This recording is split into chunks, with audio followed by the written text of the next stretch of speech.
Hello, and welcome to another exciting episode of the Comic Book Chronicles.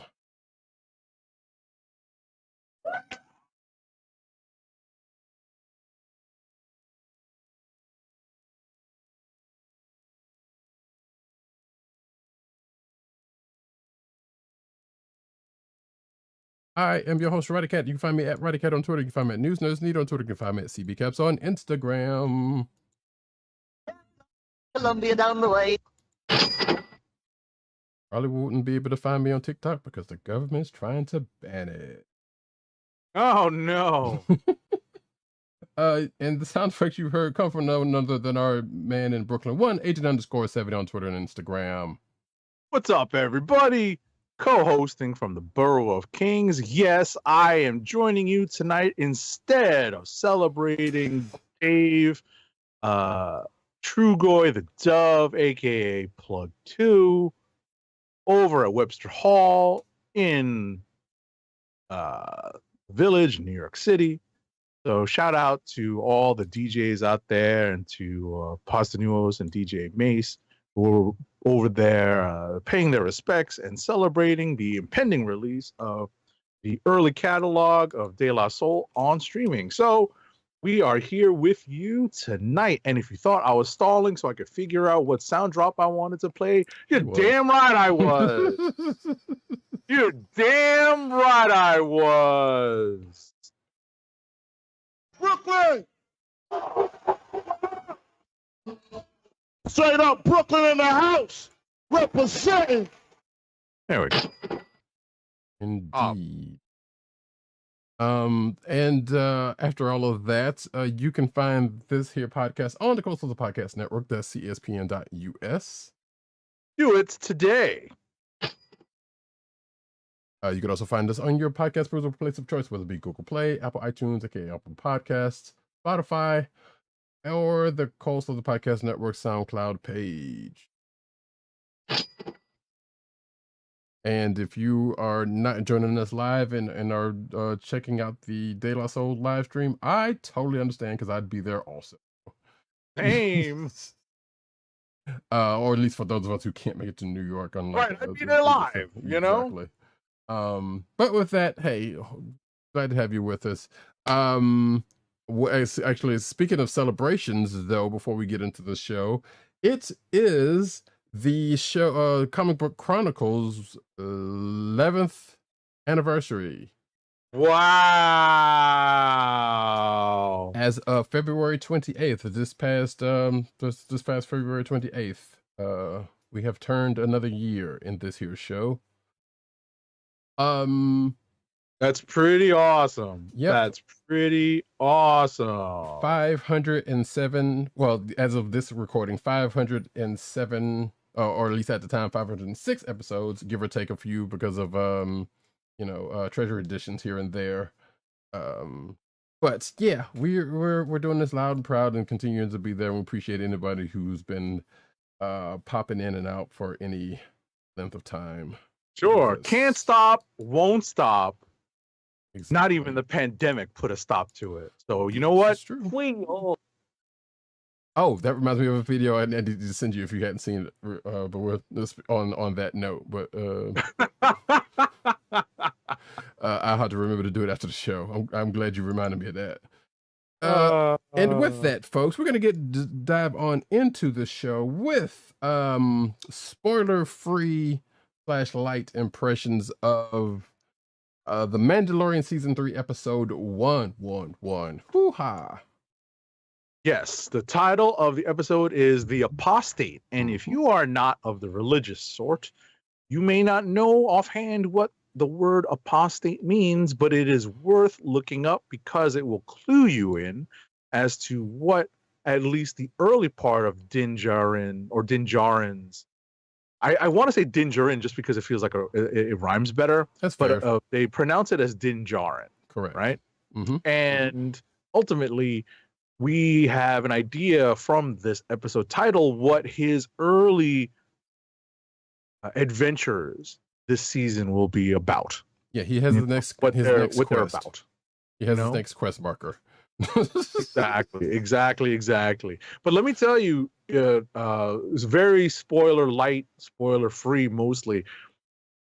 I feel that Jon Favreau, the Hollywood one, not the former Obama staffer.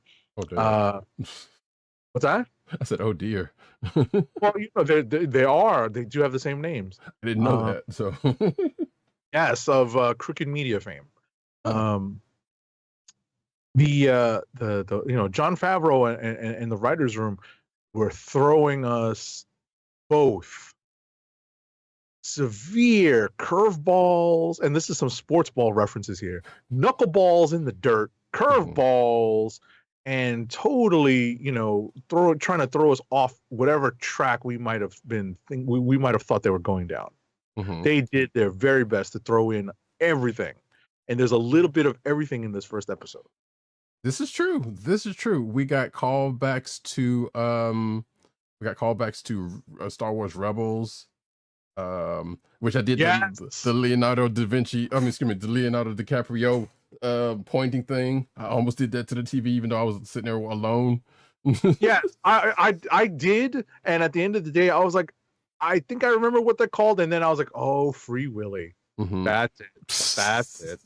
I'm ashamed that I actually did remember what they're called. I was like, God, it took me a second. Right. I remembered after a little while. Right. I was like, holy shit, they brought them back in and I was also looking for something else, because if you remember the end of Rebels, they came in as a part of the end of Rebels, which is going into something else that is going to come up at some point. I was like, wait, more likely than not. Yeah. So I was like, wait, is that no? Okay. So, but yeah, we start off on a big note. There's even an alligator attack. There's a ceremony. A turtle gator. I don't know what the hell that thing was. It was a turtle gator. It was absolutely a monster movie. I started laughing. I was like, seriously? Right. It was hysterical. Just out of nowhere. That's pretty much the most spoiler we'll tell you. I was about to say, this is spoiling it without spoiling it. They make you think it's a flashback, and then they tell you it's not. Right. Well, no, I didn't know. I knew it wasn't, because I was like, because there was things around that situation that was like, okay, there's no way they could be in the past. Although at first I did think that too, because you was thinking, I was like, maybe they are flashing back to. That's the curveball. That's right. One of the curveballs I was referring to when I was talking about the various pitches that they were throwing at all of the viewers to throw us off the scent. Right, but then you see a certain thing of like, okay, they can't. It's clear what time we're in once a certain thing happens during that sequence. But needless to say, it was a pretty good jump off episode for season 3. We end up catching up with all of the characters from the last season of whatchamacallit, The Mandalorian. And if you were one of those people that are only Mandalorian watchers and you do not engage with the Book of Boba Fett and did not engage with it, guess what? They caught you up on it. You didn't necessarily need to watch Book of Boba Fett. They did catch you up on it, but it did help place things into better context. And like we said last week, they knew people didn't watch that. Yeah. But we got the return of Apollo Creed just as his son is about to return in the movies. Or to put it another way, Dylan, you son of a bitch. It was one of those. I was about to say, I should have found a Chubbs line from from Happy Gilmore. Oh right, I forgot he was in that too. But yeah, so yeah, Mando kind of catches up with some folks, and I guess there's only one person I'm surprised didn't show up there, but I'm sure we got some time with that. We even got some like I was saying, so we got some references to Rebels. We got some I guess we got some light Clone Wars references here, but that's more for Bad Batch. We also got a Rise of Skywalker, a couple of Rise of Skywalker things, including Agent 70's favorite person. Oh. More little people, but the littlest people. Yeah, oh, I love that scene. That scene was so Goodness like, gracious. Can't fix. He said it can't. Okay, I got it. Right. I'm like, wait a second. They got Apollo Creed doing this comedy stuff. Oh my goodness. It was a good bit. It was a good bit. I was like, I didn't know if they were going to continue to do that, but apparently it didn't, because it looked like they were going to stop for a second, and it was like, no, they kept it up. Okay. And I know if you could see Mando underneath the hammer, he was like, really? You can't even see his face, but you could just tell. But when y'all see that part, if you haven't watched it yet, you'll know what we're talking about. So we're not spoiling too much. Right. But that being said, like I said, it was a great episode. We won't belabor it, talking about it too much more. But if you haven't checked it out and you are interested in the Mando season 3, definitely check it out, because it's the first episode out there. That being said, we also get some space stuff, which is what we were referring to earlier. Yes, we definitely get some space combat. So this is a Star Wars show. Right. They was like, you know what? They took the feedback and they just, which it's not like the show was ever lacking. I mean, it was spaced out. So no pun intended. But but we get it every here and every now and then. Oh, we even found out what happened to a dismissed character. Which was honestly too good for him, but we're not going to talk about that. The way they handled that. Mm-hmm. And I forgot, we even got a reference back to Return of the Jedi. What was that? During that part where they were fighting the thing, and the Mandalorian got smacked up against the wall. Oh, I didn't even think of that. I did not even think of that. That's funny. That tends to happen to one of them every now and then. So, but anyway, like I said, great show. Won't look. I will talk about it for the next 30 minutes if you let me. So we will not do that. We're gonna push on to Bad Batch season 2, episode 11, which was called Metamorphosis. Yes, and if there's one thing that Omega does that is kind of typical for like an A-Team episode, she's the one that jinxes everything, right? Yeah. Second she says something, everything's going south from that point on. Not only that, but she makes a reference to salvaging cargo, and it's like, do you not remember the episode earlier in this very same season? where you almost bought it, like, right? Because they had to get the whatchamacallit. Well, no, they were trying to escape on those ships. So it was a little different. Well, no, but she was trying to get something off of that, and it was like right, and it was like, and it was Indiana Jones and the Last Crusade. Exactly. Yeah, I remember. So I was like, do you not remember what y'all went through not that far long ago? Now, granted, I'm sure there's some time has been changed, but still, I'm like, girl. All right, so Bad Batch season 6. I don't know where where the thing cut off at. So damn you, Chrome, OBS, whatever going on here. So let's keep pushing. You were saying something before we move on? No. At the end of the day, Bad Batch has some of those, A-Team type cliches, but ultimately, they're doing a little bit of what we want out of Star Wars, which is, give us a little bit of what we want. These characters, growing and evolving in relatively familiar locales. And Filoni is very good at weaving in all sorts of things from the greater mythos and lore of Star Wars into these animated shows. It's that weaving in part that, and I don't know if this got cut off or not, but it's that weaving in of the sequels of the Rise of Skywalker. That part. You know what? Some of us would rather it not be, but we understand. Yeah, it's a thing. Like, yeah, we knew they were gonna do it. It doesn't make it any better. Like, Exactly. That being said, we can push on to what was the last thing? Oh, Star Trek Picard season 3, episode 3. Agent 70 has now caught up with the madness. It's not madness. Yes, I actually caught it today. Shout out to working from home. Yes, and as of this recording, which is Thursday, is the day that it comes out. So again, we will not be spoiling. Right. But the one thing I can say that's not the worst spoiler, the band continues to get back together. Yep. There was a couple of very hard, there was at least one kind of hard conversation that was had, but needed to be had. There was, they're still going along with the Star Trek 2/Star Trek 6 playbook, but not all the way.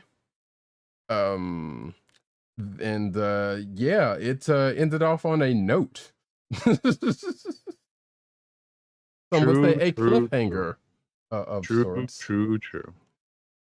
And some, I don't want to say hard feelings, but there was some things going on in those last few scenes. That's last scene or two that was kind of Moby Dickish.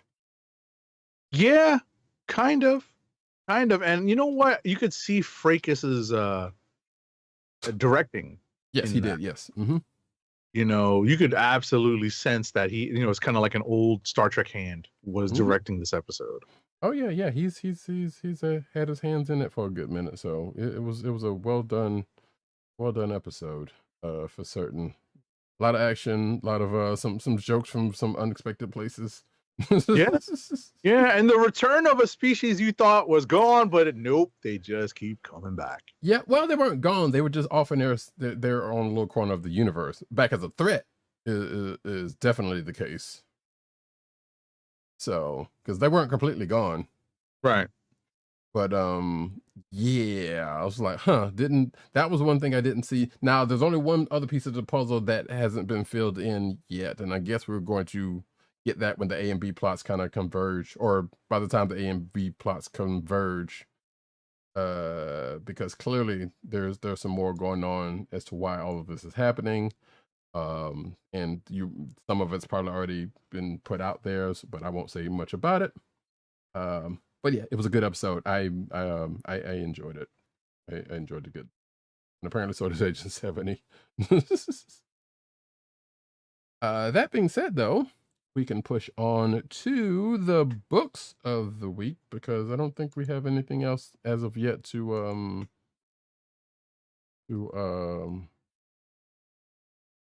talk about until a couple of weeks from now anyway. Righto. Meanwhile, the Hall of Justice. And we're going to start off with, if hopefully this continues to be nice to me, and I really hope it does, because I don't need this tonight. Spider-Man number 6. Spider-Man number 6 is written by Dan Slott, with pencils by Mark Bagley, inks by John Dell, colors by Edgar Delgado, and letters by our favorite lettering paisan, teamed up with another member of Virtual Calligraphy, VC's Joe Caramagna and Travis Lanham. Indeed.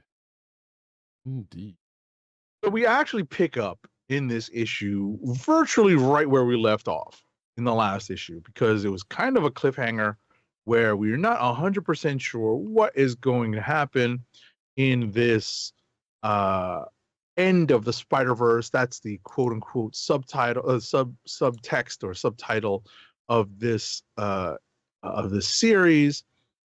And we pick up with Shathra and the non-Spider-Man Peter Parker.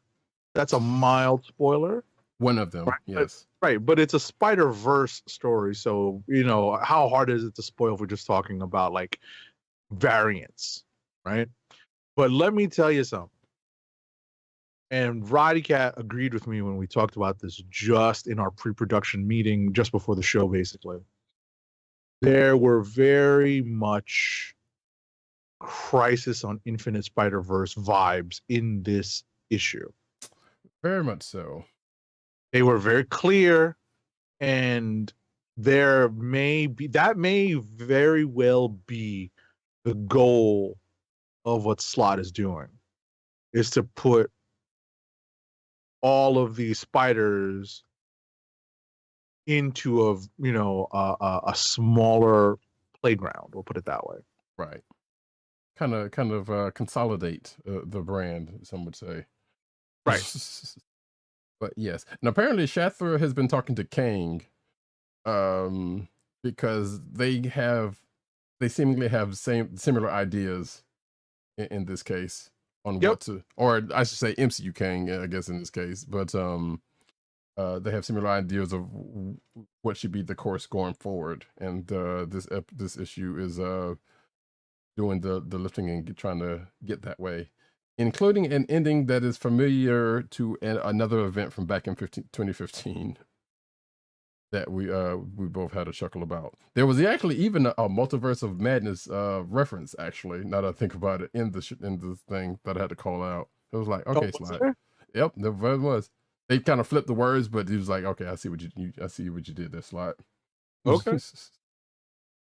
So, but yeah, this was a as I say in my notes, the real chosen one shows up during the course of this story, and leading up to the Secret Wars ending, and it was a great, it's definitely a particular click of the week for myself. Oh, it's definitely. I was about to say it's definitely a click. It's definitely a prime candidate for click of the week for myself. That being said, we can push on to the other book we have in common before we hit what little the few books that we have this week. Yeah, this is obviously, this is one of those weird weeks where we have, just a few books in between the two of us. It's not, and we didn't push this show because I have my own reasons for not wanting to push the show, and we just want to try to stay on schedule for the good people out there who keep up with us. Yeah. So ultimately, how did this note get in here? Did you put your notes in which one? In the Rogue and Gambit? Oh, I probably did. Yep. Yeah, oh, it's okay. That's what that. That's all right. Okay. Just leave it. I'm looking at that. I'm like, I didn't type that. No, I did. Rogue and Gambit #1 is written by Stephanie Phillips with art by Carlos Gomez, who does a good job. Colors are by David Curiel with Federico Blee, and letters are by VC's Ariana Marr. So yes, some hijinks ensue after Rogue leaves the Prime X-Men hero team. And for whatever reason, they fold, forgive the pun, they fold Manifold into this story. Yes, they definitely bring him into the fold. And I'm like, wait, where's Mindy? Where's Mindy? I need Mindy. I get it, but when did he become like a teleporting detective? Is that something I missed? Is that something that was in X-Men Red? I mean, there was some of that in. Yeah, I mean, there was. You're reaching because no. That was because well, so they kind of touched on it, and I say that because the whole thing before that last part with Brand popped off. Mm-hmm. That's the kind of stuff they were kind of doing. Like, he wasn't full on X Factor, but they were kind of doing some stuff on the spatial front. Now, as far as what he was doing in this book, that part, yeah, is definitely a little bit of a outside of what he was doing. It was like a new twist on whatever his story is. So right, that's what that took me a little bit. That led my that led me to jump. My suspension of disbelief, started right there. I was just like, wait a second, when did this happen? Yep. True. But it was fun. We got a little, flash forward going into the flashback of the goings on of Rogue and Gambit. Again, one of Agent 7's favorites shows up in this. It's the worst. Which what led them to seek out Manifold in the first place, and then end up having to go on a quote unquote side quest with him that led to the flashing. Yo, this forward, I guess. character's the worst. I don't have the issue with this character as Agent 70 does, or at least not anymore, because they've kind of done things to make this character better. If you're watching the video version of the program, you'll see who we're talking about on the, Right, the the cover cover. lets you lets you in on the secret that we are trying not to spoil. Yeah, but that being said, and this person has ties to at least one of them, so that's there is another thing. But yeah, like I said, it was a pretty good first issue. I think, is this an ongoing or is this a limited series? That part I didn't see. I didn't see that either. Okay, yeah, because I was wondering. I was like, I'm gonna check comic list right now, and I don't think it says here. It does not say. Yeah, because normally when I usually get the covers, a lot of times it'll say like 1 of 5 or something, or 1 of what. But I did not see that here. It doesn't necessarily mean it's not the case, but just, just didn't show itself on that. But hey, we'll continue to take the ride as long as it'll go, I guess, or it continues to be interesting. And with that, we are going to skip right along into rapid fire. Spinning it up, folks. I ain't got time to breathe.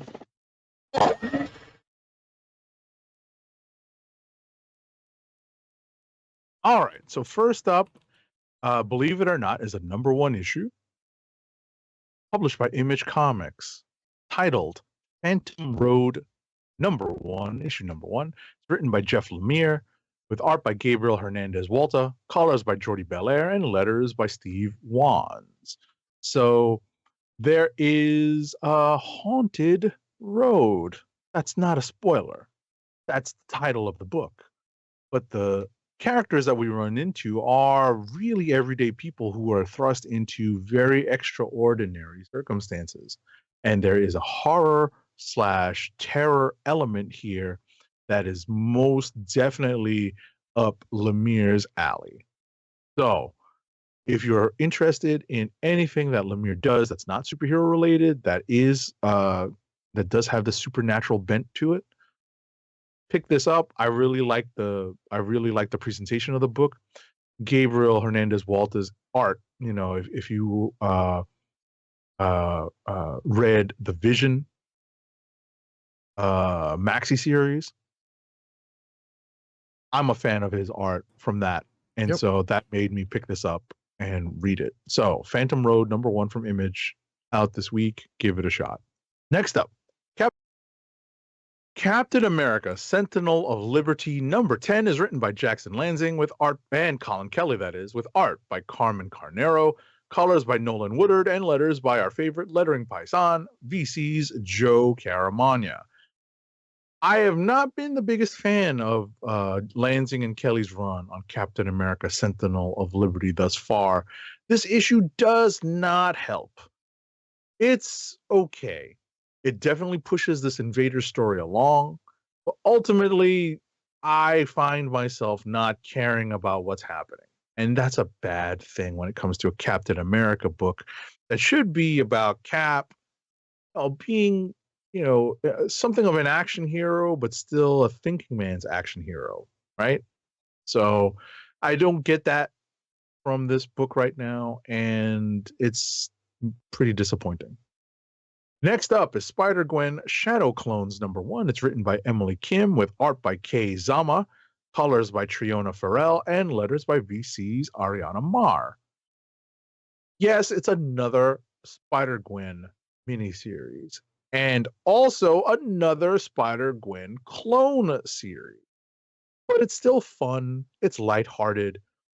You get to see a little bit more of Gwen and her day-to-day. Yes, it's hard to figure out how all of these are supposed to blend together because it's not part of an ongoing series, but it's still fun to see her and her supporting cast, in very fleeting moments, get together and interact with each other. And that's that's the fun I got out of it. And that's it for me. Okay, I was about to show the Greg Land cover, but No, I saved all of yous. I saved all of you. I mean, I can still do it, but I'm not. No, don't do it. Don't do it. Save the people. For myself, Magic the Gathering number 24, written by Rich Douek, excuse me, and Jed McKay. Head McKay, that's funny. Suppose. Illustrated by Roberto Ingranata and Giorgio Spalletta. Colors by Francesco Segala and Gloria Montanelli. And letters by Ed Dukeshire.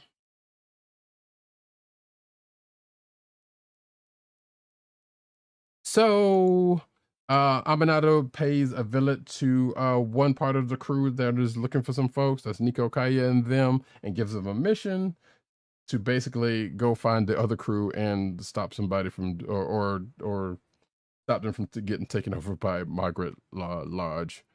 And then they all end up going to Dominaria, where a newly resurrected Nico Bolas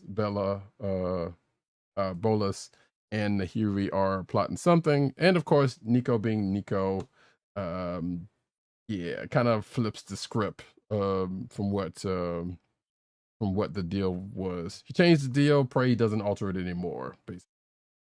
And that's pretty much what Nico Bolas does.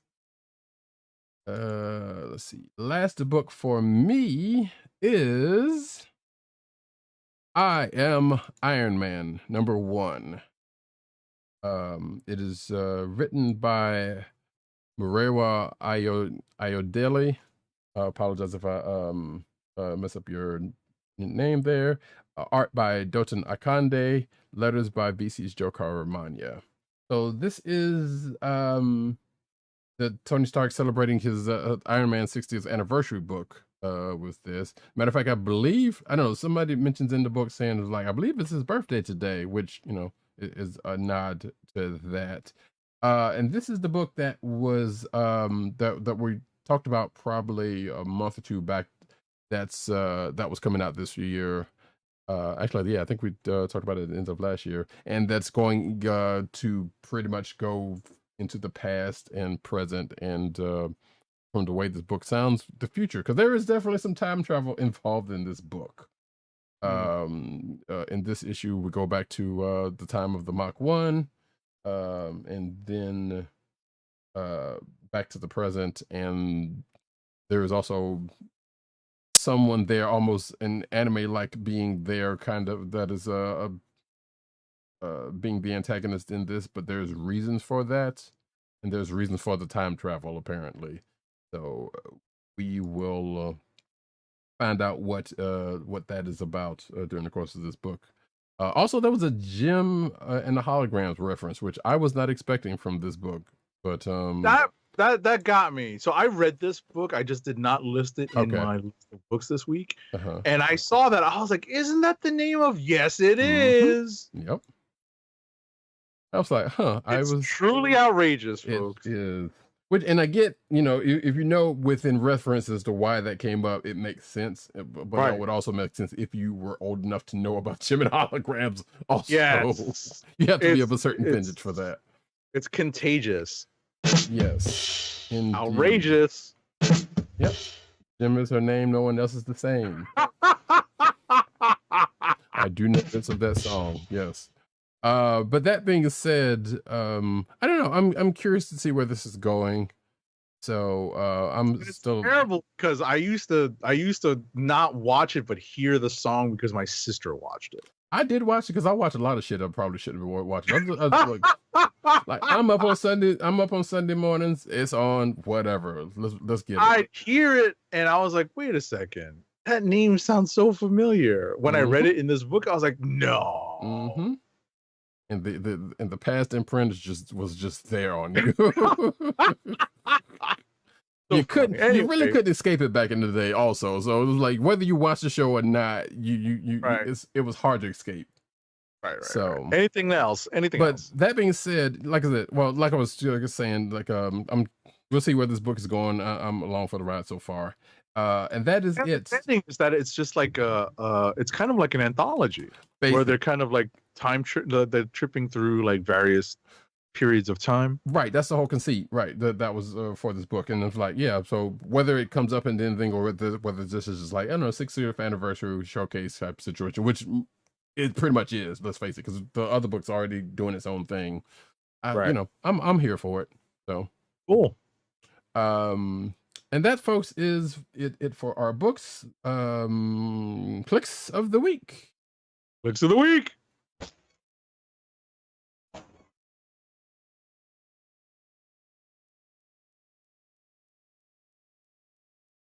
But we do have a click from one of our absent co-hosts, which is Dirt, and his pick was Junkyard Joe #5. He didn't give any notes on it other than that, but that's his thing. I know. I think this is probably the second time he's had the pick of that book, if I'm not mistaken. So,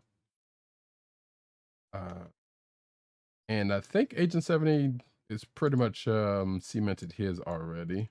Yes, and my click of the week this week is Spider-Man #6. I really enjoyed it. It was a lot of fun, and you can tell I definitely get energized when you can see the finish line approaching in some of these miniseries. Mm-hmm. And this is the penultimate issue, and you can see Slott throwing everything against the wall, seeing what sticks, and that kind of tribute to Crisis on Infinite Earths was kind of fun to see. He's having fun with it, taking these characters out, and we appreciate it, because you know, if you can't have fun doing your stuff, then what can you do? Right. So, for myself, I might actually second that. Because that I remember is interesting, and Rogue and Gambit was had his own, but I need to go back and reread that, so I can't, you know, I kind of blew through that one. So yeah, I'm gonna go ahead and also say Spider-Man #6. I really surprisingly didn't read much this week, but I had time constrained. Not an excuse, just a thing. But hey, Spider-Man #6 was worthy, and therefore here it is. And with that, we get to first ad read before we get into the news. Our first ad read is for Wink, the personalized wine club. Wink is a world of wine delivered right to your door. From rosé to Cabernet to Torronté, Wink has over 100 styles of wine to discover. Ever try an orange wine? Wink connects you to a world of exclusive wines tailored to your tastes and delivered directly to your door. Wink delivers 4 bottles of wine to you every month with free shipping. You can pick your own bottles or let Wink choose and match to your taste. It doesn't cost a thing to become a member, and you can skip or cancel anytime. And now the listeners of the Comic Book Chronicles can enjoy an exclusive discount of $20 off your first order. To place your first order with $20 off and to help keep our show free for you, go to our network website at cspn.us/wink. That's cspn.us/WINC. Wink wines through CSPN. Do it today. Now we get into the news.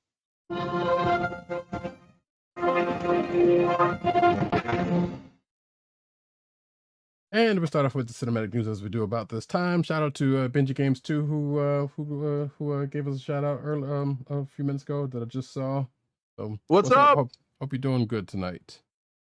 First up though in cinematic news, Essex County trailer. Speaking of Jeff Lemire, reveals Jeff Lemire's comic come to life.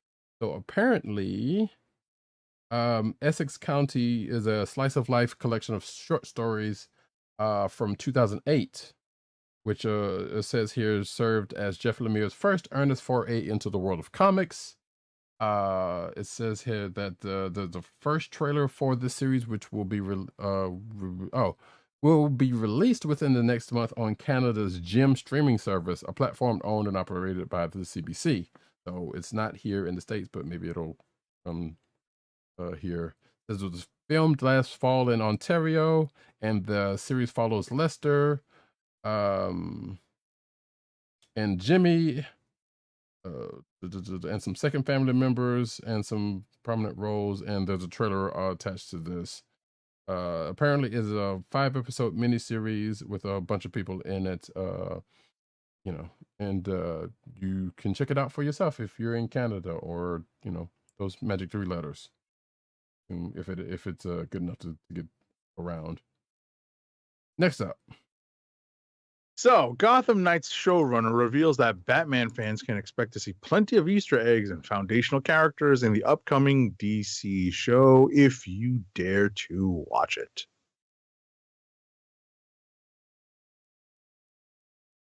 Yeah, pretty much, I guess. Katie O'Brien compares Ant-Man 3 experience to The Mandalorian and Black Lightning, because as we said last week, she was in both. I wonder if she's going to return to The Mandalorian now that the new season's come out. So basically, she says it definitely helps to be able to work with the blue screen and able to be able to pretend things that aren't there, or that there aren't. I think one of the things that's more difficult that we have, and I think I'm going to take the next one because I think it is related to this now that I think about it, because it might have been the same article. So basically comicbook.com was talking to Katie O'Brien about her experiences, and that was one of them. And the next one is that she praises Ant-Man and the Wasp Quantumania's practical quantum realm selves, because apparently we thought, or we was under the impression that there were a lot of, it was more CG than not, which it's still a lot of CG, but apparently there were a good bit of practical sets being used on it. And the quote here is that I think it was less about this blue screen and more about the fact that they really did their best to build the world there, so it wasn't all fake. It's real dirt. They had little quantum flowers around. They had baskets full of, I don't know, quantum mushrooms, according to this quote from her. And they really did populate it with a lot of extras who were quantum inhabitants. So I think was the surreal part was everybody was really spot on in making the world real. It was really fascinating to see it. I really appreciate the work they put into it. And this was from... Alrighty, MODOK actor in Quantumania begged to keep a particular shot in the film. I don't know if I want to spoil this because there are still people going out to watch this movie. But at the end of the day, there's a particular shot that brings some laughs, and it's not just a face shot. But there's a particular shot that this actor begged to keep in, and he won that battle, and it is in the show. It is in the movie, that is. Yeah, and did quite well, I guess. Yes. Marvel VFX artists blame Black Panther 2 and greed for Ant-Man 3's poor visuals. I thought we had talked about this last week, but I think we brought it up after the show. It says here that Vulture spoke to a number of anonymous artists who worked on the third Ant-Man film, which has been criticized for poor visual effects. I guess. Even worse, it seems workers were forced to endure terrible conditions to complete the film's CGI, according to this article, allegedly pulling 80-hour weeks for months. The quote here is like, this was like a second wave of what happened with James Cameron on Titanic, where the compositors were basically taking naps under their desks because there wasn't enough time between shifts to go back home, then come back, one artist said. Now the entire industry that's been touched by Marvel is permanently seared, and that's what's causing the most burnouts. So if that is being the case, that's terrible, because you see a similar thing in video games as well. Mm-hmm. But what's to say about that? Next up. So Elizabeth Olsen teases the return of the Scarlet Witch to the MCU after the events of Doctor Strange and the Multiverse of Madness. Excuse me. Let's see here.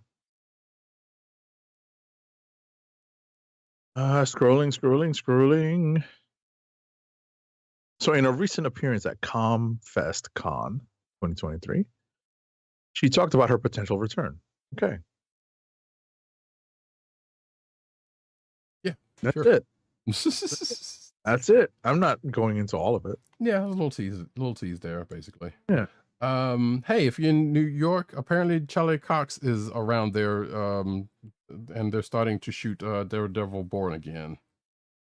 According to according to a video shared on TikTok by some user I will not name, Cox can be seen in a Blue Bottle coffee outlet in New York City, confirming that the actor has arrived to begin production on Daredevil Born Again. It had been previously recorded that filming on Disney Plus series 18 episode first season would begin in February 2023 under the working title Out the Kitchen, and a production company titled Blind Faith Productions LLC. Production on the Marvel Studios project is currently expected to last until the year's end in December, according to the song. Next. Megan Mullally and her husband Nick Offerman are both joining the final season of The Umbrella Academy on Netflix. That's pretty cool. Yeah, I still I said this I think last week. It was like I keep forgetting that them two were married. In real life. Yes, in real life. So it's kind of funny. And I know people have talked about Umbrella Academy being good. I have not seen it. I've watched it. It is good. I like it. Yeah, I had to catch up on that before I get rid of Netflix. Neil Gaiman's Dead Boy Detective series moves from HBO Max to Netflix because it didn't fit into James Gunn's plan, according to this article. So let's see. We knew about the Dead Boy Detective series being in the works at HBO Max for almost a year, but according to Hollywood Reporter, producers Warner Brothers Televisions has shopped the drama after sources say the series didn't fit with the new chapter of content that DC executives James Gunn and Peter Safran are building for the comic book powerhouse. That plan includes 5 interconnected shows that will live alongside Peacemaker on HBO Max. Also contributing to the show's move between platforms is the fact that the HBO Max would not have been able to market the show until 2024, with execs at the streamer blessing producers to take the show out elsewhere. So, you go. That's another show that's kind of out there, but still kind of kicking. Next. Shazam! Fury of the Gods has released a new clip from the film showcasing the introduction of actor Rachel Zegler's villain Anthea. So this was shared on Instagram, and it shows Anthea as a new student at the same school that the Shazam family's kid heroes go to, and hijinks ensue from there. Indeed. Next up, Pink. Here we go. Superman and Lois releases a loaded season 3 premise synopsis, which was released by the CW. I will not go into it, but apparently the name of the title of the first episode is called Closer. And it takes place after some things that happened up to last season, I guess. Oh, and is directed by Tom Cavanaugh. So that's cool. Yeah. Next up. Despite the ever-expanding popularity of comic book characters carrying their own spin-offs, the Teenage Mutant Ninja Turtles franchise has not yet tapped into it. So apparently, filmmaker Jason Eisner took to Twitter to reveal a pitch trailer he created for a Casey Jones spin-off movie, one that would have brought in just one turtle, but had what would have been as gritty as the original TMNT stories. Okay. Sure. Because who wouldn't want that gritty Casey Jones reboot, right? Okay. Star Trek Discovery sadly is to end with season 5. Paramount Plus pushes the premiere to 2024. I saw this today as of the day we were recording. I saw the letter going out from one of the showrunners about this. I'm like, that's sad. This is like the second show not to make 7 seasons. Well, second, maybe third show not to make 7 seasons. Which is just kind of sad. Because I hear good things about this show, and it seemed primed to kind of at least make the 7. So, but it did better than Enterprise did, getting past 3.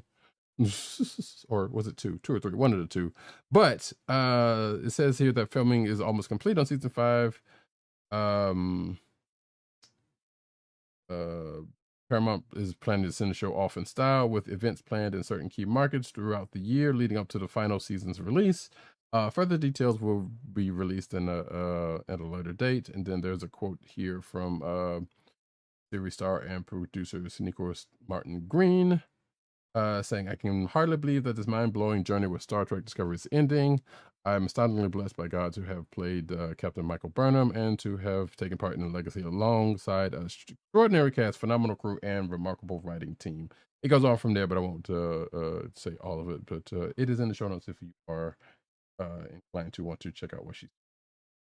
And the letter, I don't know if it's attached to this, is out there on social medias. Next up, we're going into Anime Corner.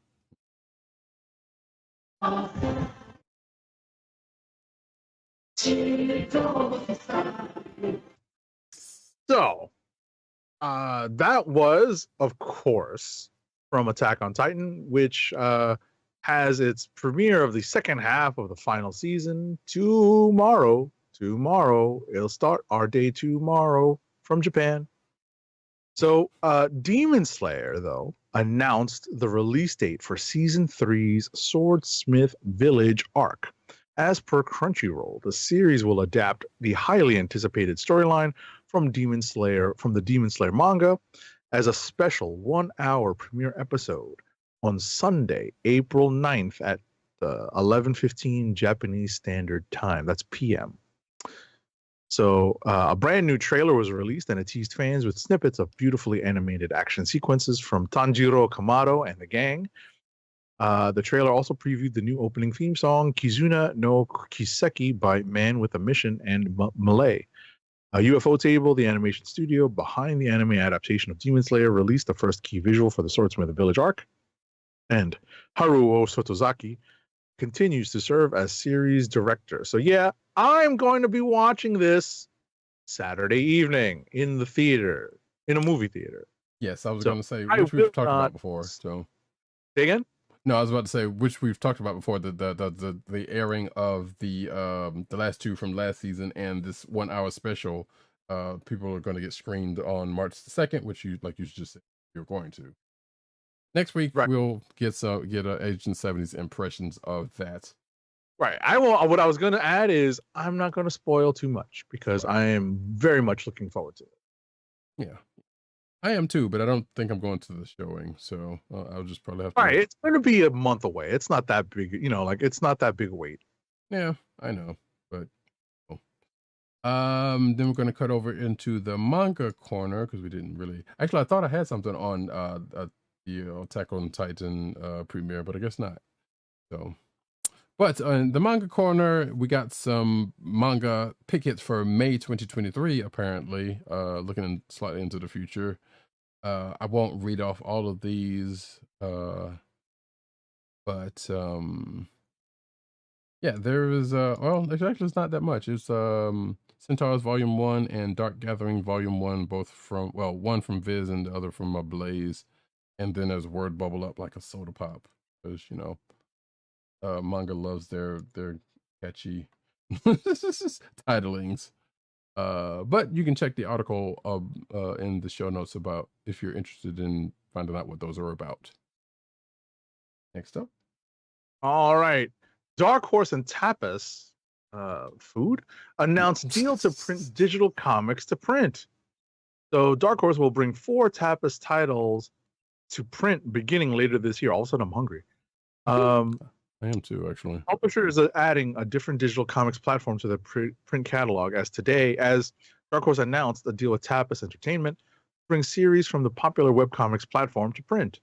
Starting with 4 titles later this year, the initial lineup of releases includes Animal Heads, Signals, The Flying Ship, and Tomahawk Angel. So these series will come to print beginning in October 2023. Okay, that's cool. You can check out this article for details on these titles. Animal Heads. Whoa. So yeah, Tapas is, if it wasn't clear, Tapas is like webtoons. So okay. Yeah. I believe that is where Solo Leveling, the soon to be adapted manga is playing out. So Cool. that series continues to be good, by the way. But Dark Horse presents Assassin's Apprentice Volume 1, Number 1 in October. So the first installment in Robin Hobb's Farsi trilogy, Assassin's Apprentice Volume 1, is going to feature writing by Robin Hobb and Jody Hauser, interior art by Ryan Kelly, colors by Jody Belair, and letters by Hassan Atsmane Elau, with cover art by Anna Steinbauer. The hardcore volume collects issues 1 through 6 of the Assassin's Apprentice comic series, and will feature the covers from each issue as well as a sketchbook section. I'm not too familiar with what this is, but if you are, you can check that out in the article in the show notes. Next up. All right, so we have here a preview of Barbarella, The Center Cannot Hold from Dynamite Entertainment. So hit up this quick preview to see what is in store for the character of Barbarella in the pages of Dynamite Entertainment's number 1 issue. It's actually just released this week. I was just about to say that. I saw this book out there. I was like, I don't know if I'm interested. Marvel announces AAPI Heritage Month celebration plans with variant covers and backup stories. As they did with last month's Black History Month, Marvel revealed the details for their plans for Asian American, Native Hawaiian, and prominent AAPI superheroes, as well as acclaimed Asian and AAPI talent from throughout the comics industry in news stories and variant covers. This year's Marvel AAPI Heritage Month variant covers were crafted by best-selling cover artist In Hyuk Lee, and depicts some of Marvel's brightest new stars, including Iron Fist, Taguchi, and Sister Dagger, as well as longtime fan favorite Sister Grimm, Nico Minoru of Runaways fame. I saw his Iron Fist one. I thought that was just like well, it was definitely a variant. I didn't know it was supposed to be like the new Iron Fist. I thought it was a play off the old one. So, but if you're watching the video, actually, I saw his Nico one also. You can see me scrolling through his the covers there. I like his work. His nice stuff. But you can check him out in an article. Next up. Alrighty, Venom faces a quote, foe he never imagined possible in Lethal Protector 2. So, Venom co-creator David Michelinie discusses returning to Eddie Brock as he reaches new heights of popularity. So, along with artist Farid Karami and colorist Arif Prianto, they are bringing this Lethal Protector series to life. And this is a Newsarama interview that Michelinie has, and it's an interesting read if you give it the time. Yeah, and apparently, if that one image is to believe, he's going up against Dr. Doom. So go figure. Fantastic Four number 700, cover features 700 Marvel characters. The two-piece wraparound connecting cover will adorn May's Fantastic Four number 7/700 and June's Fantastic Four number 8.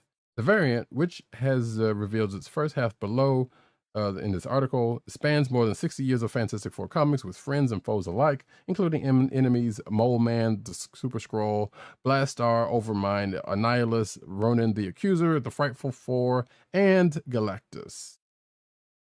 So that's pretty cool. I feel like we had unlike that G.I. Joe 300, I think it's safe to say we know a little bit more of the characters on this cover. Although there are some that I'm not familiar with, admittedly. But it's a good cover. If you're watching the video version, you can see the full cover right there. Oh, cool. Next up.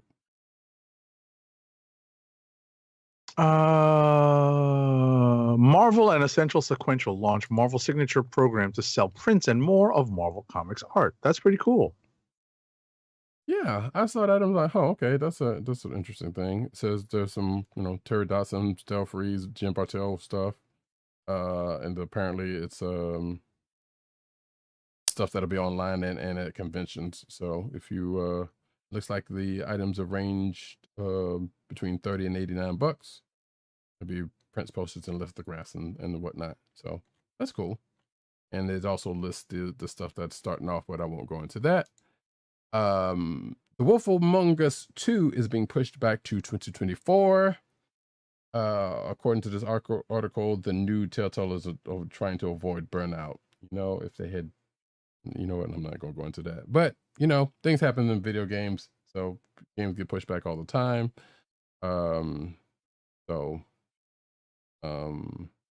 Burnout was indeed one factor of the old Telltale, but that wasn't the only thing.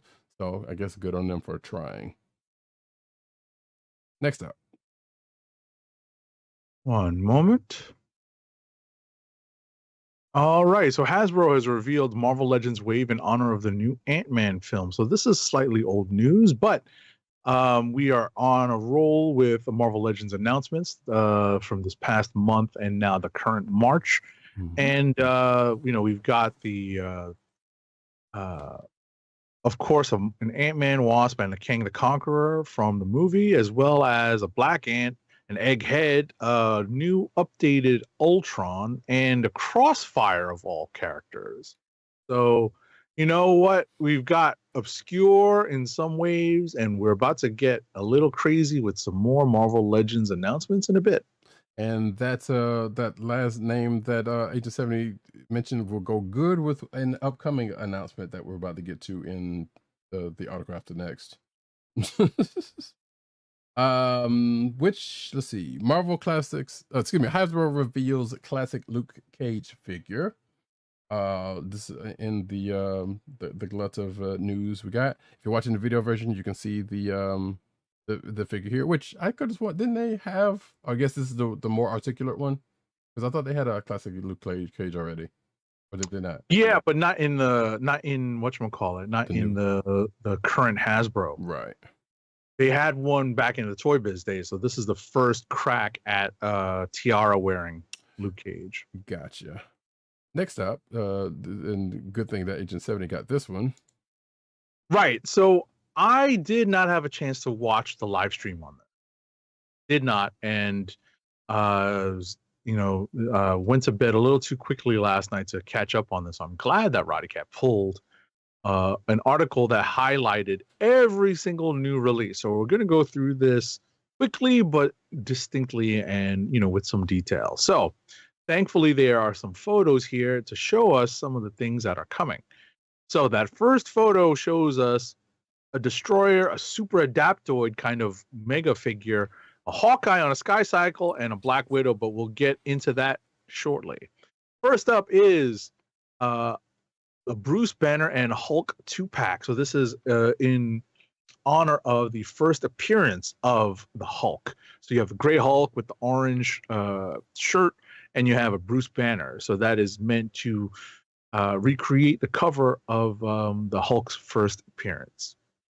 Next up is kind of let me not say it's disappointing to me. Yes. It's great that we get a Marvel Legends Destroyer. That's awesome. We get a bearded Thor, which is awesome. But why couldn't we get the full-on armored Thor that Simonson designed? That would have been epic. I would have automatically bought this wave, this 2-pack. That would have been money out of my pocket as we type and speak. If that had been armored Thor and Destroyer. It's too bad. I mean, it's cool that you get a bearded Thor. Don't get me wrong. That's actually a really cool thing. But come on. You're killing me with this. Next up is Hawkeye on his Skycycle. That's amazing looking. It is, I know but cat. Oh, go ahead. I was about to say, isn't it usually a little bit more silver than this? I feel like every time I've seen it is usually like a almost silver serverish type silver. and not this kind of pewterish looking.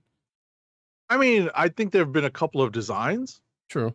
So, ultimately, I think that's just artistic, whatchamacallit, artistic preference, artistic, what's the term? It's like License? escaping me right now. License? Artistic license. Thank you. Mm-hmm. It's artistic license by the designers. So. But yeah, Next. like you're about to say, yeah, I'm kind of jazzed for this because, like I said, the Crossfire figure and this is probably going to be a couple of hits. Sure. Next up is one of my gets probably, and that is Monica Rambeau in her OG Captain Marvel uniform, paired up with a Doctor Doom as they both appeared in Marvel Superhero Secret Wars. That's Absolutely a cool. get. Yep. Yeah, that's pretty cool. I'm probably going to get that. Wow, I did not know that they announced it. I did. Leather jacket. That's why I brought it up earlier. Leather jacket Black Knight and leather jacket Cersei. Wow. I got to tell Matt Wang that these are coming out. Holy cow. Yeah. That's amazing. They actually went there. They did. That's what I was saying. I was like, yeah, they're probably going to get to the Black Widow at some point because of this. That's fun. Excuse me, folks. I got to wet the old whistle. Next up is an extraordinarily posable Black Widow that is in like Black Widow's classic black uniform. She's got shorter hair, but they might put in a longer hair variant head in the package. We will see. They have reissued Bucky Barnes as Captain America on a new Buck or action figure mold, and he's now meant to be a little bit more his proportions will be a lot more in line with the current sizes of Marvel Legends figures. The original Bucky Cap was a little on the shorter and smaller side, so now he will be a little bit more proportional or in proportion with the other Marvel Legends figures.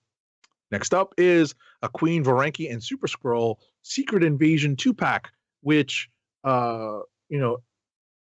evokes the Queen Varanki's look when she took over as where it was revealed that she had been impersonating Jessica Drew, Spider-Woman, for a long time. Of course, as I spoke about earlier, there is an image of the Super Adaptoid, and that's pretty cool. We'll get more information on that. The kind of supersized figure as time goes on. There's also a Spider-Man wave coming, and so we don't need to buy this one. It is Spider-Man Ben Reilly. Don't need that. We also do not need Chasm, but that's pulled right out of that Web. awful, demon. Or what was it called? Dark Web story. Mm-hmm. Now I'm on the fence. Actually, technically, he started before that, but yes. Right. Just before the Dark Web. Right. Just before the Dark Web. Now, I'm a little torn on this. I don't think I'm going to buy it, but you know what? They turned around the fashion, the high fashion Miles Morales Marvel Legends pretty quick. We knew they were going to. Yeah, because they needed a variant, because now he's gone back to his old thread. So ultimately, the old the old action figures are still going to be around. Mm-hmm. We get a Rose action figure. That's actually kind of cool. Help fill in some more of the Spider-Man Rogues gallery. Mm-hmm. We get a Jessica Drew Spider-Woman costume that did not last long, but it's still really cool. Yep. We get again something relatively recent, which is Elektra running around as Daredevil. I mean, it's not super recent, but it's something that she has been doing for the last several years, so it's about time that Marvel Legends caught up. Oh, and we get a Tarantula. Look at that guy. All right. That's pretty cool. Oh, there's more. There's a Symbiote Spider-Man and Carnage 2-pack. Mm-hmm. Oh, my goodness.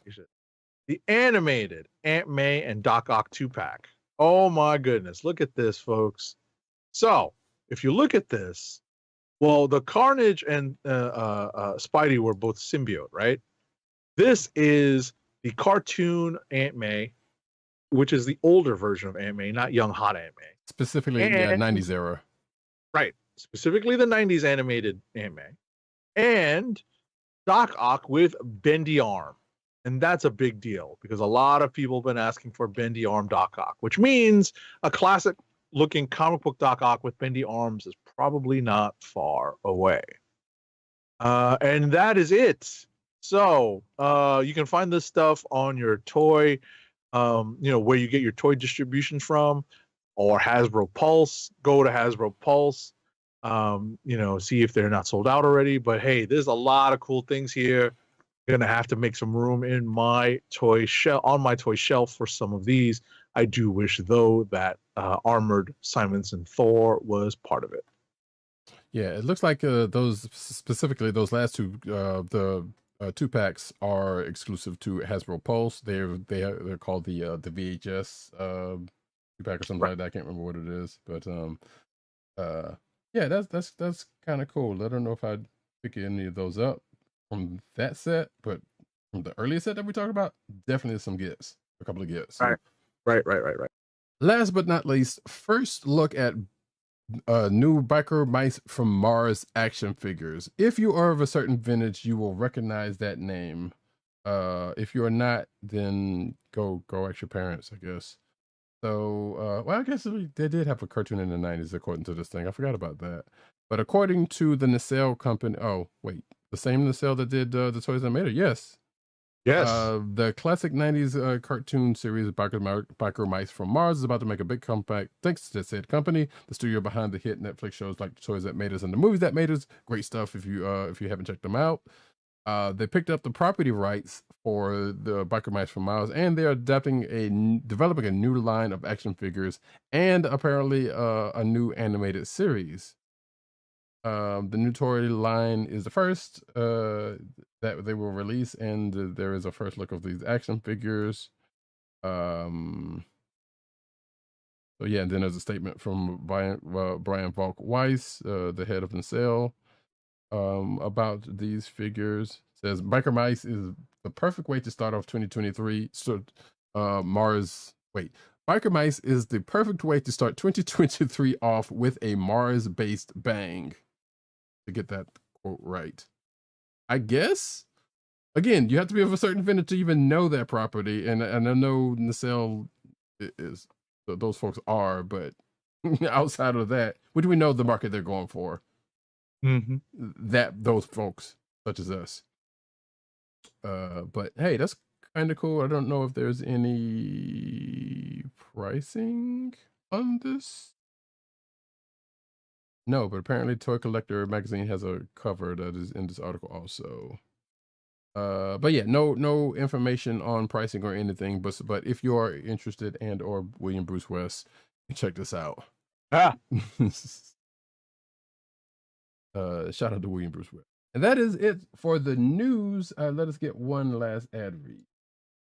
Our last ad read of the night is for Blue Apron's meal delivery service. Blue Apron, fresh ingredients and incredible recipes delivered weekly to your door. Skip the grocery store and make incredible meals at home with Blue Apron. Always shipped free right to your home. And now the listeners of the Comic Book Chronicles can get $30 off your first Blue Apron order. To place your first order with $30 off and to help keep our show free for you, go to our network website at cspn.us. That's cspn.us. Then click on the Keep Our Podcast Free link at the top of the page. From there, scroll down to the Blue Apron link and sign up for your first order. Blue Apron through cspn.us. Do it today. All right, folks, that is it for this here staggered show. Hopefully I can piece this together and figure out what happened again. I blame Chrome. That's all I'm gonna say. Because that's the only other thing that's been different lately, and that happened earlier. With that, there's a Skype update out there, so you never know. Well, yeah, there is that. That happened before. I took that before, so that I guess I could have done it. I did that before coming on to the call. I noticed that I still need to update mine, so that's why I mentioned it. Anyway, moving on. But that said, folks, thank you, each and every one of you all, for coming out. Hopefully we will not have this issue again anytime soon. We will be back next week with more Star Trek Picard, more Mandalorian, more Bad Batch. It's going to be a great fall month. And in a couple of weeks, we will have John Wick 4. Oh, March is insane when it comes to content, folks. It's going to be great, folks. And we will be here for it, and we hope you will be as well as we go into this 11/12th year of the Comic Book Chronicles. We thank each and every one of you all for coming out. I have been Roddykat. You can find me at Roddykat on Twitter. You can find me at News Nerds Need on Twitter. You can find me at CBCaps on Instagram. Agent_70 on Twitter and Instagram. PC_Dirt on Twitter. Pop Culture Net on Twitter. PopCultureNetwork.com and some of the bonus sites they're in. And Tim DOGG98, the Osiris of this ish. You can find him at that. You can't find him at the Osiris of this ish, although you should be able to. I'll have to bring that up to him. You can also find Tim at CB Chron, which is a Comic Book Chronicles Twitter account. You can also find him at The Click Nation on Twitter. That's TheKlickNation, all one word, theklicknation.com.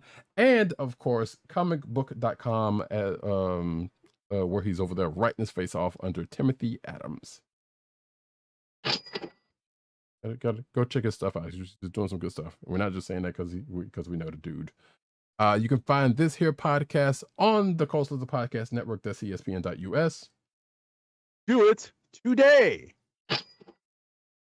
You could also find this podcast on your podcast personal place of choice, whether it be Google Play, Apple iTunes, aka Apple Podcasts, Spotify, or your Coastal of the Podcast Network SoundCloud page.